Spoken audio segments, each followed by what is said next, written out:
right here behind me inside this trailer. We're going to bounce over to Michelle and meet all of her awesome cows around here. Good morning, Michelle. Good morning, Kim, and thank you everybody for joining us today. My name is Michelle. I am another one of our mobile dairy classroom instructors here in the southern part of the Central Valley. I am in the Visalia area. Now, I'm on a dairy farm called Rochelle's Jerseys. They actually have 2,000 cows on this dairy farm, so it does get a little bit noisy from time to time. With that many cows, you might hear some mooing, some different clanking, and lots of different noises that we hear on the dairy farm. Now, I'm going to tell you a little bit about the different breeds of cows that we have to start with. On this farm, you are only going to see brown cows around me. Now, unfortunately, I wish that they could make chocolate milk, but all of these different types of cows are going to make that regular white milk. Well, the biggest difference is they make different amounts. They also have different amounts of cream in their milk.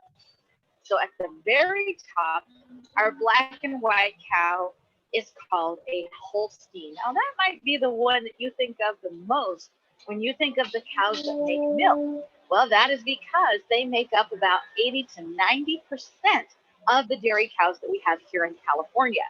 Well, they are the largest, ranging anywhere from 1,200 to 1,500 pounds, sometimes even larger than that. And they make the most milk, anywhere from 7 to 10 gallons of milk a day. That's just from one of those cows. Now, down below that, we have the little Jersey cow on the left. Those are the ones you're going to see here with me today. Now, they are actually the smallest type of cow, usually closer to about 800, maybe up to 1,000 pounds, and they actually make the least amount of milk. Out of all those cows, they make the least amount, closer to 5 or 6 gallons. Well, you might wonder, why do we need them if they make so much less? Well, that is because their milk has the most cream content in it. It's actually the richest and the thickest. So we might use that milk for more things like cheese, butter, ice cream, some of those very rich flavored foods. To the right of the Jersey, we have the Guernsey, and down at the bottom, we have the Ayrshire and the Brown Swiss. All 5 of these breeds originally came from different parts of Europe and were eventually brought over here many, many years ago to what is now the United States. Now, there are many other types of cows or different breeds besides these 5, but these are the ones that are kind of the most common or that we see the most often, with the 2 most popular being the Holstein and the Jersey. Now, we have different names for them depending on what stage of life they are in, if they are very young, if they're an adult, whether they're male or female. So when they are first born, a baby is what we call a calf. Now, a little boy is called a bull calf. A little girl is called a heifer calf. Now, a bull calf is going to grow very quickly, and as he becomes an adult, we just call him a bull. It's pretty simple. With a girl, that heifer calf, as she gets a little bit older, becomes an adult, we still call her just a heifer. But as she has her first baby, when she becomes a mother, that is when she is called a cow. So if you've ever heard anybody ask if they have boy cows, well, there's really no such thing, because a cow means that it's not just a girl, but it is also a mother, and she is going to make milk. Now, all of these animals, they're going to grow so quickly. Their average lifespan is about 7 to 10 years, sometimes more than that. We have seen them in their early to mid-teenage years, maybe 15 years old, still very healthy and producing milk. But the average lifespan is usually closer to around 10 years. Because of that, they're going to grow really, really fast. They're already an adult by the time they're about 1 year old, and they have their first calf, their first baby, when they are 2 years old, and then they start to make milk. Now, all of these animals grouped together as a large group, we would call them cattle. Whether there's a mixture of boys and girls, male and female, as a large group, we would call them cattle. Now, they have a lot of different body parts. We're going to head back to Kim and find out all about her amazing cow that she has with her. Oh, well, thank you so much, Michelle. It sounds like someone wants their camera time. Students, did you know that cows can be so noisy? Well, when you have 2,000 of them, guess what? It gets pretty noisy at some times. Well, we're going to come over here where my sweet girl is just a little bit quieter. She's had her fill of breakfast and she is just relaxing right now. So she is inside of this trailer. This is actually a trailer that she will ride in when we go to the elementary schools all in my area. She does not stay in this trailer. She does not live in this trailer. But there's a lot of things inside of this trailer to make sure that she stays nice and comfortable. And that is a very key part to her everyday life, is making sure she is comfortable. She has some mats where she's standing right here, some shavings where she can go to the restroom. Right up here, she has some hay in the manger. There is also a fan in here in case she gets too warm. We can turn on this fan. There is also a big water tank in here. We can get her water at any time. So we want to make sure that this trailer is as comfortable for her as possible. Now, I'm standing a little bit close to the camera right now, but if I just scoot back a little bit towards this girl, Coco, which is just her nickname, look at how large she is. Now, she is up inside this trailer, so she does look a little bit taller. But if I stretch out my arms right here, she is longer than my wingspan. Now, when Coco is not in the trailer and standing next to me, she is about this tall. She weighs 1,500 pounds. And how old is she? Well, buckle up, students. Coco is just 4 years old. That is right. She is only 4 years old. You're like, how in the world is she this large at 4 years old? Well, just like we learned from Michelle, their body, as do most animals, it grows and matures much faster than our bodies do. Their life expectancy is much different than a human's, and so they mature faster. So we're going to take a look at her body parts, some things that might look a little bit interesting, like this collar that's on her neck right here, but also some of the same body parts that we have in common with a cow. And I'm going to start out by pointing out this giant bump that's right here on her body. This giant bump is a bone, and this bone is something that we have as well, but it's just shaped differently. So if you take your 2 fingers, put them right here below your waist, we found our hip bones. This is her hip bone as well. She has very large hip bones, and it gives her body lots of structure. Cattle, they have 207 bones altogether. Us as humans, we have 206 bones. They work a lot alike by giving her body lots of structure, but her bones might work a little bit different than ours, and hence why this bone is so big, her hip bone right here. Now, if we move a little bit further up, we have her rib cage right here. That also gives her body lots of structure, as well as protecting all of those vital organs inside. Her heart, her lungs, liver, kidneys, and all those squishy stuff, especially her stomach. Her stomach, we're not going to talk about that just yet because it is a very important part. But she does have this big stomach right here. She has this large shoulder blade, just like we have our shoulders. Her long legs that go down to her feet. Your first question that you can type into the chat, we do not call them feet. What do we call them? Other animals have them as well. Goats, hooves. Way to go, everyone. Cattle, they have hooves. Now, horses, they have hooves as well, but they're different than a cow's hoof. Horses, they have like a flat, round surface. Cattle actually have toes. That's right. They're not toes like we have, but her hooves are called cloven hooves. They are split into 2. 4 hooves, 2 toes apiece. She has 8 toes altogether. Let's actually maybe get the camera a little bit close so you can see what her hooves look like right there. There you go. You see they're split into 2 different. Okay, so let's take a look at this awesome face that she has. Let's get an up close personal view of her face and all of her drool. That is totally normal. Cows, they drool a lot. So I just want to point out, remember we said that her name is Coco. Well, something that you might have noticed already with the cows that are around Michelle, they have tags in their ears. That's her tag. Oh, boom, that's her tag right there. These are what we call ear tags. Every cow out on the farm will always have a tag. Why? I just saw a question pop up. We need to be able to identify all of the cows. Every cow that is out here on this farm, they're all Holsteins, which means they're all black and white, which means they are very hard to tell apart from each other. We need to be able to identify them.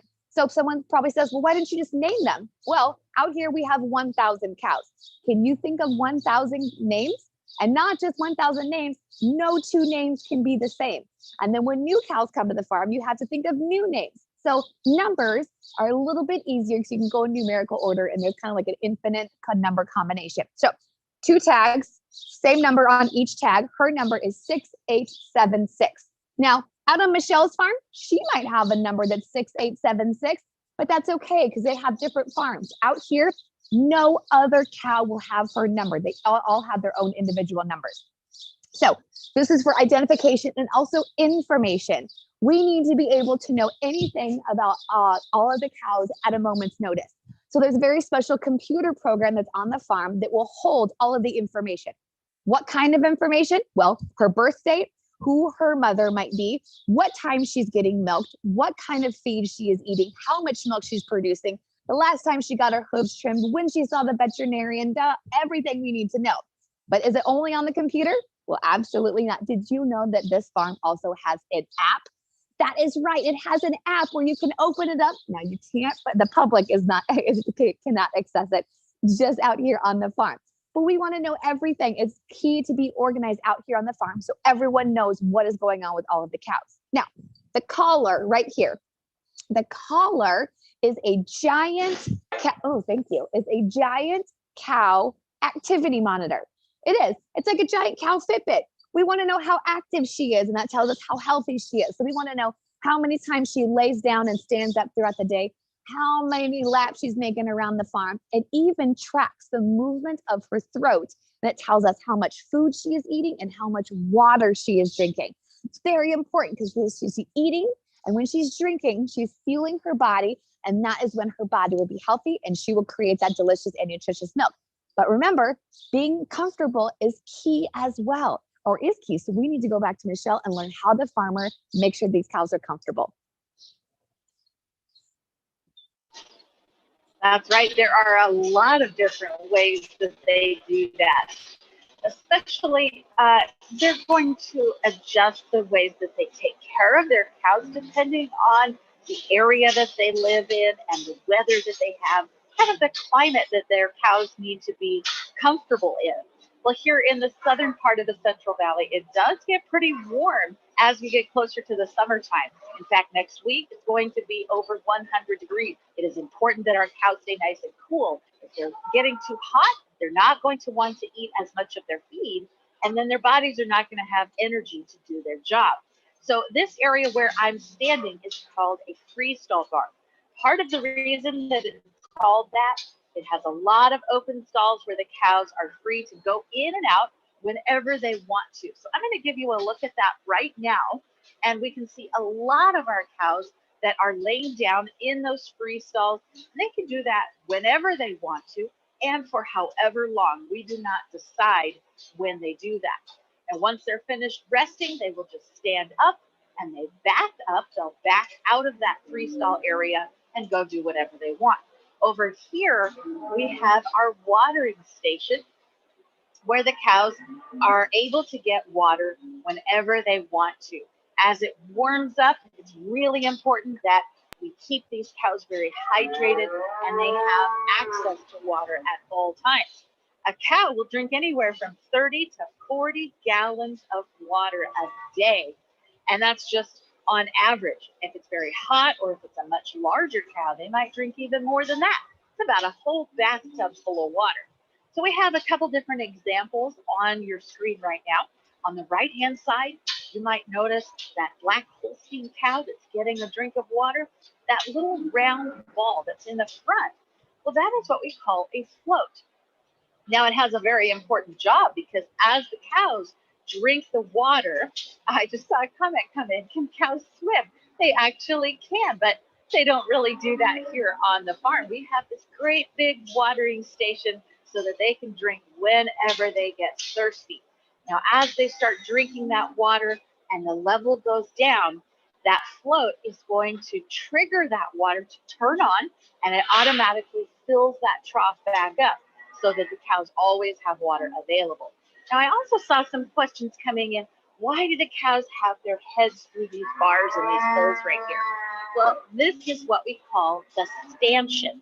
Now, the stanchion, we use that for a couple of different reasons. Well, right now, every morning, cows have a morning health exam, a quick morning health check. Make sure that they have everything they need. They will look at the ear tag numbers on the cows to look up their records and see if there's something that they might need for that day, maybe some vitamins. They will also check to see if certain cows are pregnant.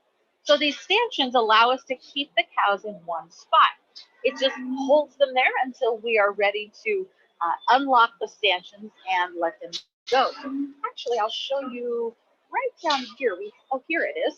This lever, this handle, if I push this up, it will unlock the entire row of stanchions all the way down here. It unlocks the entire thing all at one time. But I don't think that farmers want me to do that because they're not quite finished checking the cows yet. So we're going to leave them locked in there for now. As you can see from this beautiful, curious cow, they can move their heads up or down. They can look from side to side. They can eat some of their feed if they want to. The only thing they can't do while it's locked is pull their head back out. So once it is unlocked, they can go in or out whenever they want to. Now, why do we have their feed right here in the front of the stanchions? So this area is what we call the manger. Now, we also might call it a feed bunk or a feed area. This is where we provide their feed. Well, the cows need to have access to the same amount of feed all the time. How do we feed so many different cows and able to give them the same amount of feed? Well, these stanchions allow them to each have their own space to be able to reach their food so that they're not all trying to get to a big pile of it, and we hope that they all get enough. So these stanchions are really important for them. Now, what are some things that they're eating right here in the manger? We're going to bounce back to Kit. She's going to tell us all about it. That's right. We are going to learn what exactly all of these cows are eating out here on the farm. And guess what? It is actually feeding time. So there is a lot of work that is being done right now. So where I am is where we keep all of the feed. And notice it's all going to be under a giant roof barn. So we want to make sure all of the feed is protected. But we need to learn what exactly they are eating. Most of what cows and cattle are going to eat are what we call byproducts. It is going to be what is left over after an intended product was made. So what does that mean? Well, let's go find out what exactly they are eating. So right here, we kind of have like a mineral additive. It's like a giant cow vitamin. Like we take vitamins to make sure that our body gets enough iron and vitamin D and zinc, all of that kind of stuff. Well, this is like a giant vitamin powder that they're going to mix into their feed. Now, this is one of the most fun byproducts. Kind of looks like white powder right now, but what is it? Well, this is what we call cotton seed. It doesn't look appetizing, does it? Well, cows, they love it. It is rich in fiber. Cotton seed is what is left over from the cotton ball. Look, there's cotton right there. A lot of our clothes are made from cotton. Inside of that cotton ball is going to be a seed, and cows love to eat it. So let's go see what else is next. We have in the two last ones right here, we have soybean meal, which looks like sand. And the next one over is what we call canola pellets. Soybean and canola, for us, it gets turned into oil. So what is left over is going to be that sand right there. Oh, perfect. So the bottom left is soybean meal. The bottom right is the canola pellets. Then we also have on the top right is going to be corn. It is dry rolled corn. Now, we're going to move around. So I hope nobody gets motion sickness. And guess what? It is bright and sunny today. But I wanted to show you this giant golden pile of corn. The corn is not the same variety of corn that we are eating. But what they do is they steam the kernel. They roll it out so it's flat. And then they dry it. And guess what? It looks like a little like corn chip. See, I see some people coming in the chat. We cannot see it. Okay, so we're going to keep on walking, and we are going to watch because they're actually filling the giant feed wagon right now. They have to mix all of this feed together. So if it gets a little noisy, I apologize, but it's exciting, and I want to show you. So they have a lot of hay that's right over here. Actually, they need some more hay. But right here behind me, look, if you look at the very top of this trailer, you can see it kind of moving around. There are giant blades inside of that wagon. So they take everything that they need. This giant tractor right here has a big scoop on the end of it, and it will scoop everything that they're feeding right inside this trailer. And this trailer is going to mix up all of the feed. We want to make sure that when a cow reaches down to take a bite, They're getting everything that they need in that certain bite. Now, does every single cow out here eat what's inside that trailer? No.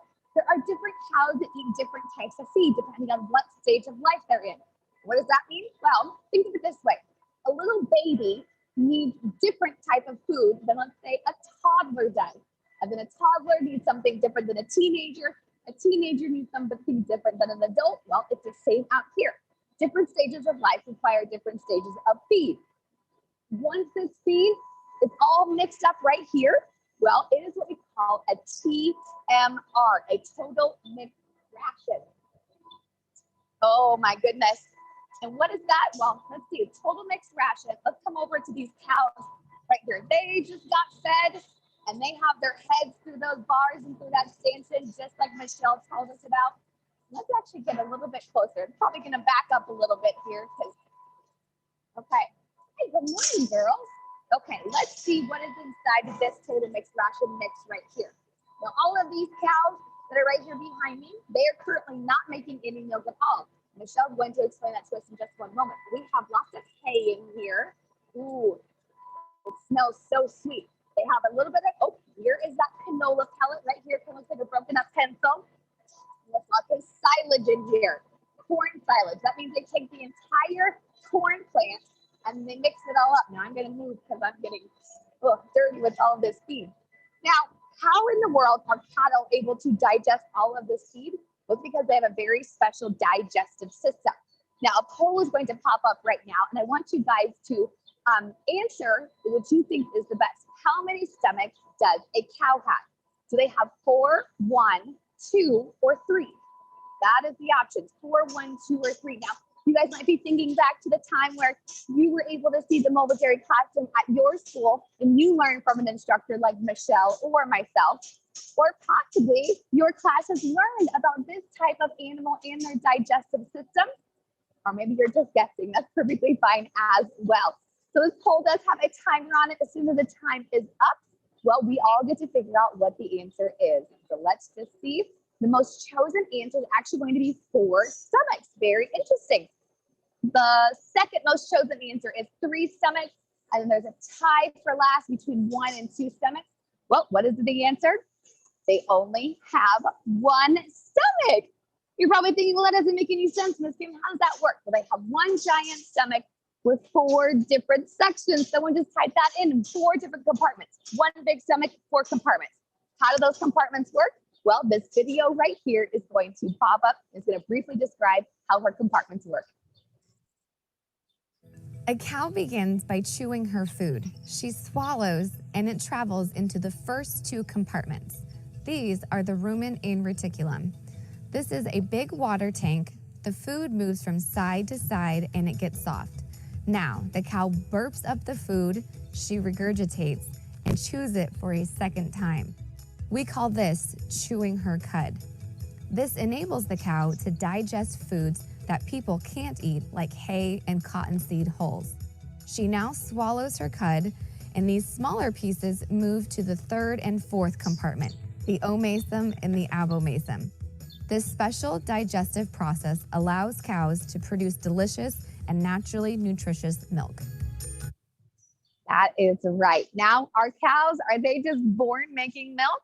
Well, they're born mammals, but something very important must happen first. And we're going to go back to Michelle, and she's going to let us know how cows produce milk.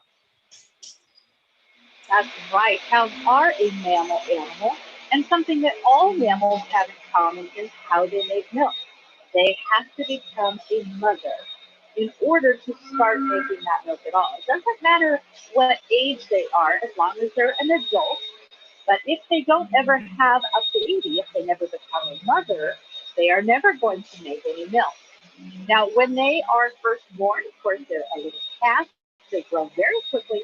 By the time they're about 1 to 1.5 years old, they are just about fully grown. They're going to have their first baby, their first calf, when they're about 2 years old.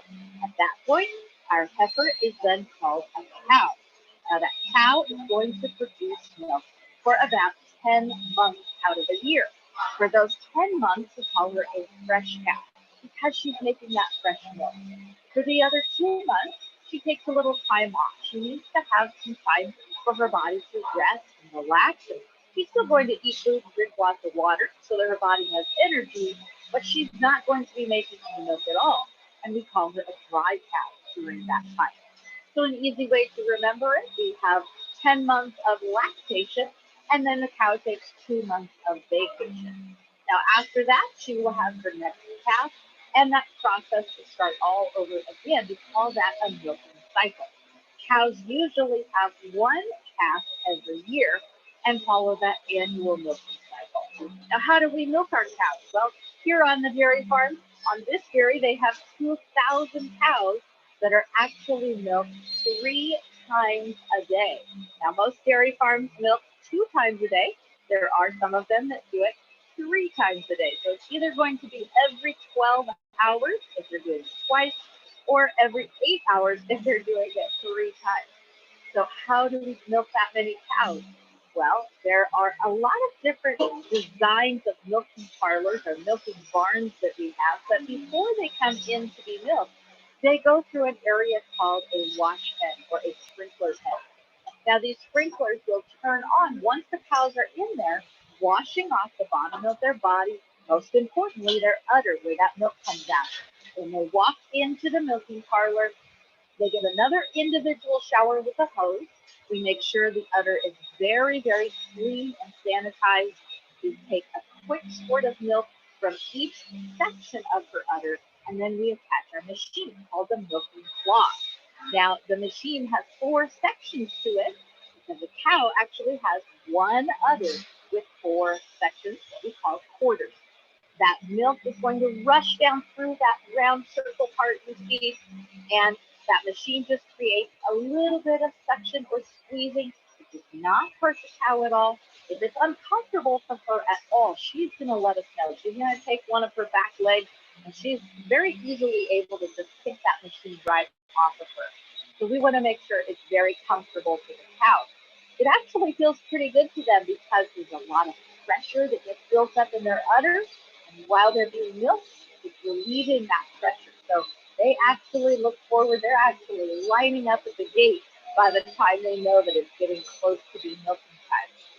Now, where does all that milk go? Well, first, I want to show you the milking parlor that we have here. So I'm going to turn this camera around, and this is what we call a rotary milking parlor, and I'll explain why it's called that. Well, in just a second, you might notice that things are going to start moving in here.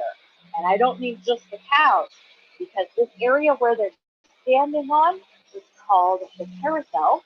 And in just a second, I think it's actually going to start moving. They call it a rotary milking parlor because it actually rotates. It turns around while the cows are being milked.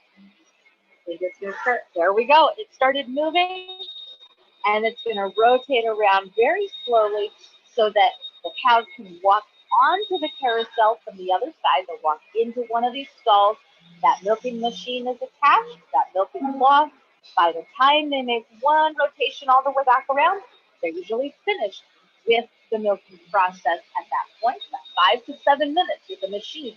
And they can back off of the carousel and go do whatever they want out in that Freestall Bar. Now, where does all this milk go? See, this milk is coming out, rushing through this top line, rushing through here. The air is coming in and out of that top line, but the milk is flowing down through the bottom. Now, these machines also have sensors on them that will be able to tell when the milk is slowing down or it actually stops coming out, and it will automatically pull away from the cow's udder, and she is finished with that process. So you might see some of these machines doing that, and then they're going to drop down so that they stay out of the way of everything. Now, all of this milk is collected into a tank called a bulk tank. Now, the size of the tank is going to depend on how many cows they have on the farm. But the most important job of the bulk tank is going to be cooling the milk down. The milk actually comes out very, very warm because of the cow's body temperature. The milk is about 100 degrees when it's fresh from the cow's udders, and our bulk tank will cool it down to about 40 degrees, nice and chilly. so it stays fresh a lot longer, because then it goes on a little trip. We're going to head back to Kim. She's going to tell us all about it. That is right. Well, out on the farm like Michelle's and out here, we have about 1,000 cows. That bulk tank will be filled numerous times a day. Well, what happens? Well, a big milk truck will come to the farm and it will start taking that milk on a journey. And that milk truck you see right there on your screen, it will continue to keep that milk cool and fresh because it acts like a giant thermos. Now, once it leaves the farm, more milk will be collected into that tank from other dairies in the area. And then that truck will go directly to a plant called a processing plant or to the creamery. Now, the creamery will test the milk before that milk leaves to the truck just to make sure that it stays nice and fresh. But we also do two different things to the milk. It's what we call pasteurize and then homogenize. Well, what do those two words mean? Well, this video right here is going to briefly describe how that process works.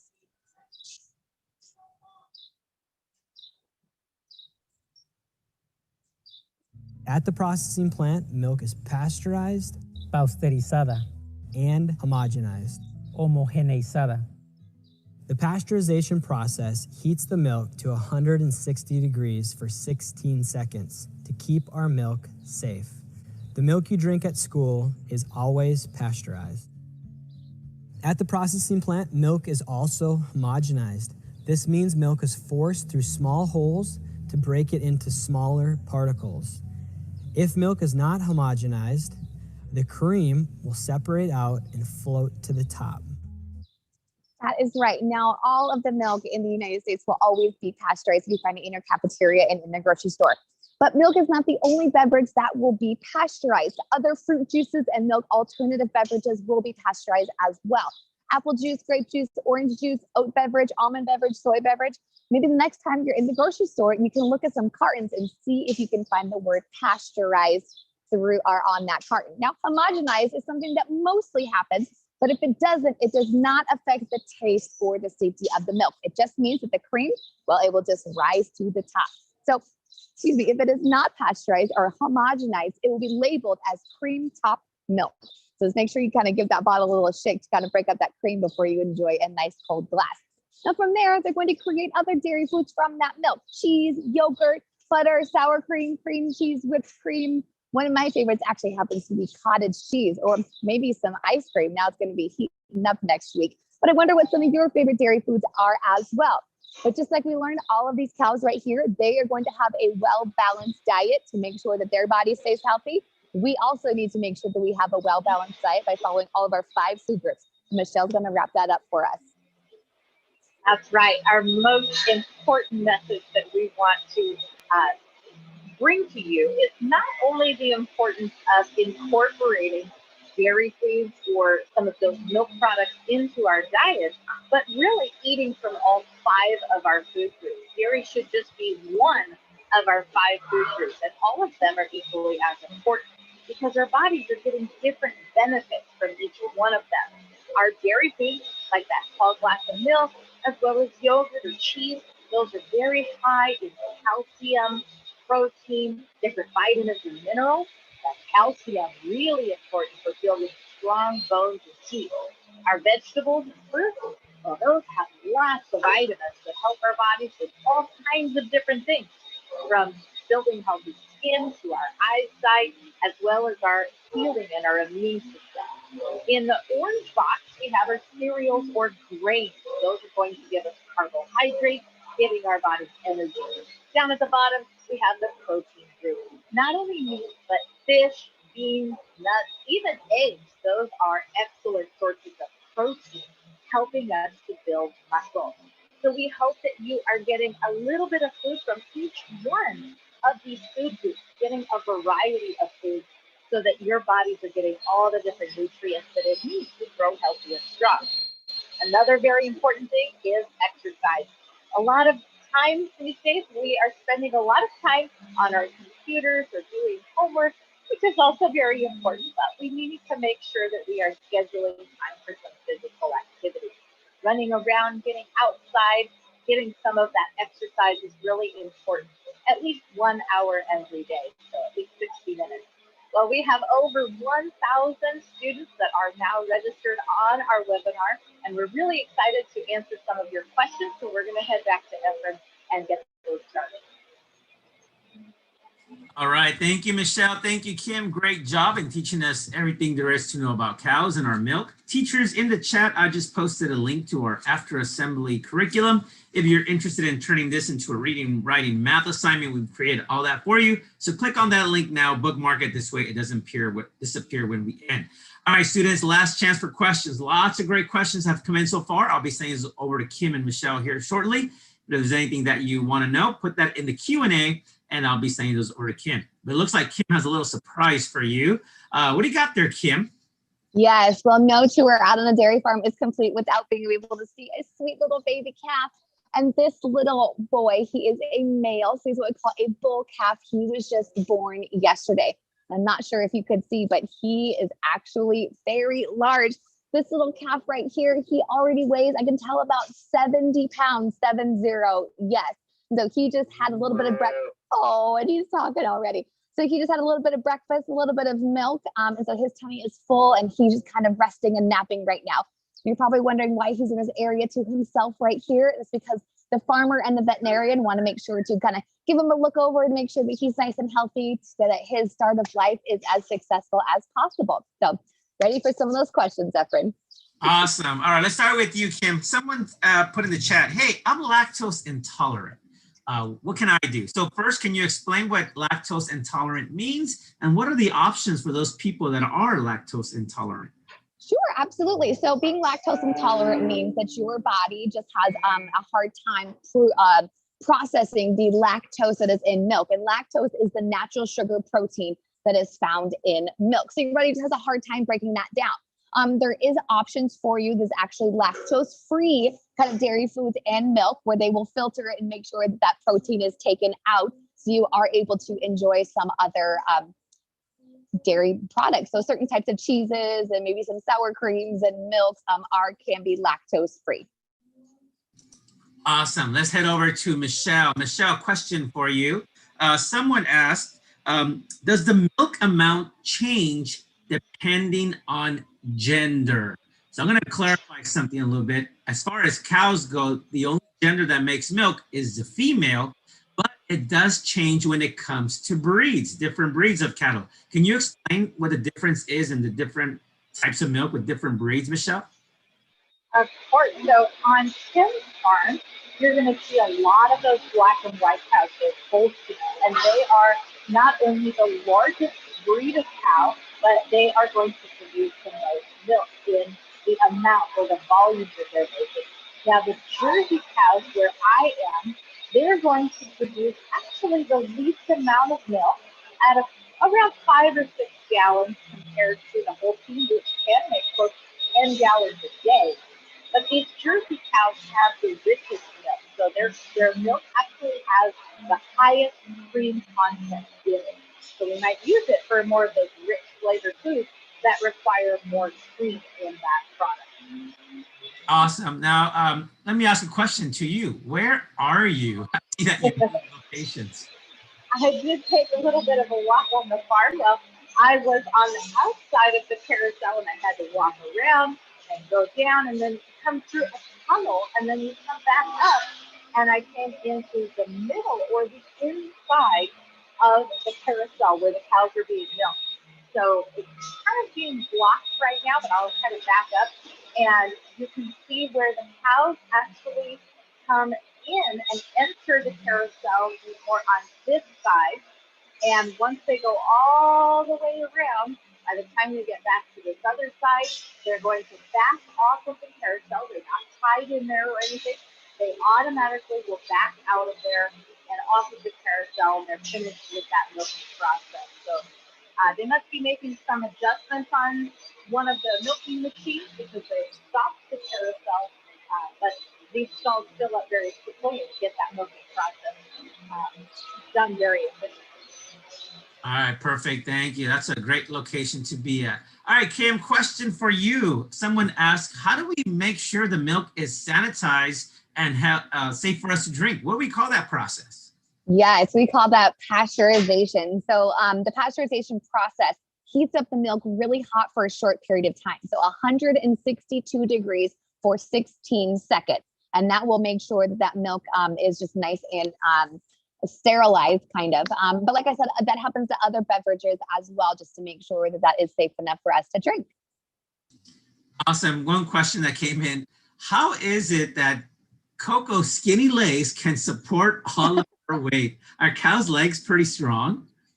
They are very, very strong. Like you saw, those wide hip bones give her body lots of structure and kind of helps her as she walks along. When the udder gets really full, sometimes they sway a little bit, and those hip bones give her a little bit of balance, but her legs are very, very strong. This is why we make sure they also have a healthy diet. So those bones are filled with nice calcium, and they have the mineral additives. So we do everything that we can to make sure that their bodies are healthy, and those skinny legs can hold up that big body.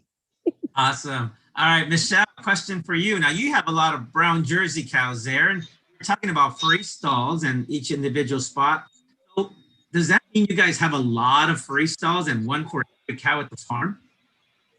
We do. We want to make sure that we have enough free stalls to allow, if every single cow wanted to lay down all at the same time, they would be able to do that. So they don't have to wait for one of those free stalls to become available or for another cow to leave in order to lay down. The barn where I was standing in at the very beginning of this presentation, that will hold 660 cows at the same time. And there is another freestall barn that is next to it that will hold 1,300 cows. So we have to have a lot of space to be able to house all these cows, but it's really important to keep them happy and comfortable, because then they're going to do better at their job, which is making happy. Awesome. Well, thank you, Kim. Thank you, Michelle. Great job in teaching us everything about milk and where milk comes from. Teachers here at Dairy Council is not just about teaching you where our milk comes from, but how it plays an important part of our nutrition, and not just milk, but the whole healthy eating concept. We started a new movement, Let's Eat Healthy. Visit our webpage, healthyeating.org, sign up for this movement, and we'll provide you with everything you need to teach healthy eating. Not only that, we are coming back to schools live. So next year, we've been given the green light to head back to schedule your live assembly. So if you're interested in having that cow visit your school for free in areas where the cow can visit, there are some parts of California that are inaccessible to us, but we try to get there as much as we can. Shoot us an email, look at our website, schedule a live presentation for your school. We can't wait to get back and get out of our offices and go stomp in some mud. So thank you for joining us. Hope you have a great 3-day weekend. Enjoy it, eat healthy, run around a lot, burn those calories, be safe. Thank you, everyone. Be safe.